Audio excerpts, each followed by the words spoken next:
સમાચાર ખેડામાંથી મહેમદાવાદ શહેરના સામૂહિક આરોગ્ય કેન્દ્રની બેદરકારી સામે આવી। હોસ્પિટલના મેડિકલ વેસ્ટનો જાહેરમાં નિકાલ કરાયો। દરરોજ 300 થી વધુ દર્દીઓ લે છે આરોગ્ય કેન્દ્રની મુલાકાત।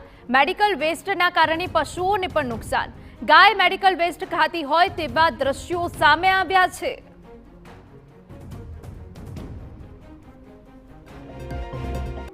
મહેમદાવાદમાં આવેલ સામૂહિક આરોગ્ય કેન્દ્રમાં હોસ્પિટલના અધિકારીઓ તબીબોની ગંભીર બેદરકારીના દર્શન અત્યારે દ્રશ્યોમાં જોઈ શકાય છે। જે મેડિકલ વેસ્ટ નીકળતો હોય છે તેનો યોગ્ય રીતે નિકાલ થવો જોઈએ। ડોક્ટરો માત્ર એસી ચેમ્બરોમાં બેસી રહે છે, દર્દીની સારવાર કેમ નહીં કરતા હશે તે પણ પ્રશ્નો છે। આ દ્રશ્યો પરથી સ્પષ્ટ થઈ જાય છે કે જે મેડિકલ વેસ્ટ છે કેટલો ગંભીર પ્રકારનો હોય છે, તેનો ક્યાં નિકાલ કરવો બહુ સ્પષ્ટ મેડિકલ વિભાગની સૂચના હોય છે, પરંતુ તેનો ક્યાંય અમલ થતો હોય તેવું દ્રશ્યો પરથી લાગતું નથી। ત્યારે જોવાનું રહેશે કે જિલ્લા કલેક્ટર દ્વારા કયા પ્રકારની કાર્યવાહી હોસ્પિટલના અધિકારીઓ સામે કરવામાં આવે છે। ધર્મેન્દ્ર કપાસી, TV9 મહેમદાવાદ। આ બાબતે આરોગ્ય કેન્દ્રના મેડિકલ ઓફિસરને સવાલ પૂછાયો તો તે જવાબ આપવાથી બચતો જોવા મળ્યો।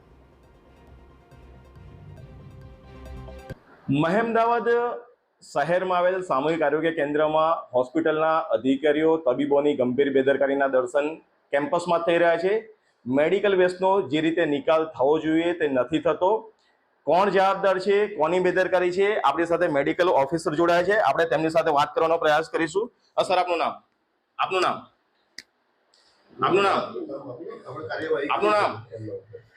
એક 5 મિનિટ બેસો સાથી। સર, તમે સ્થળ મુલાકાત લીધી છે, તમે શું બરાબર જોયું છે, છે? પણ ઇન્ટરવ્યુ આપે છે મારા વતી, બરાબર બોલતા નહીં ફાવે। નહીં, બોલતા નહીં ફાવે સાહેબ, તમે અધિકારી છો, તમે શું દ્રશ્યોમાં શું જોયું? ના, સાફ સફાઈ રોજ રેગ્યુલર થાય છે। તો સર આટલા બધા મેડિકલ વેસ્ટનો જાહેરમાં કેમ નિકાલ? પેશન્ટ ઘણા રહે છે। અચ્છા, એટલે પેશન્ટ વધારે હોય તો નિકાલ નહીં કરવાનો? ના, એવું નહીં, એટલે થોડું સાફ સફાઈ પર ધ્યાન આપીએ જ છીએ, અને પેશન્ટ ઓપીડી ઇન્ડોર બધું વધારે રહે છે। સર, તમે સરકારનો પગાર લો છો, જે ચેર પર બેસો, તમે સાચું બોલો કે એ સ્વચ્છતા યોગ્ય હતી ખરી? કરીએ જ છીએ, અમે બને એટલું સ્વચ્છ રાખવાનો પ્રયત્ન કરીએ તો છીએ। સર સવારનો સમય છે, આ પ્રકારની ગંદકી કેમ? દર્દીનો લોડ ઘણો હોય છે, એટલે દર્દીનો લોડ હોય એટલે આપણી પાસે સફાઈ માટે કોઈ યોગ્ય વ્યવસ્થા નથી? બને તેટલું કરીએ છીએ। તો હવે શું કરશો જ્યારે તમે દ્રશ્યો જોયા છે? ચોક્કસ બધાને મેં સૂચના આપેલી જ છે કયા પ્રકારની સૂચનાઓ આપી છે? કે આ રીતનું ના રહેવું જોઈએ। અચ્છા, પણ સર આ જે રીતે જાહેરમાં નિકાલ એનો કર્યો છે, બરાબર, દર્દીઓના સગાવાળા પણ ત્યાં બેસતા હશે, પાર્કિંગ વાળાઓને બધાને મેં ગંભીર સૂચનાઓ આપેલી છે કે ભાઈ આ રીતે બીજી વાર ના થવું જોઈએ। હોસ્પિટલના ડોક્ટર સાહેબ બિલકુલ સરકારી જવાબ આપતા નજરે પડે છે। આરોગ્ય વિભાગ દ્વારા કયા પ્રકારની કાર્યવાહી જે તે જવાબદાર અધિકારી સામે કરવામાં આવશે તે જોવાનું રહેશે। ધર્મેન્દ્ર કપાસી, TV9 ખેડા।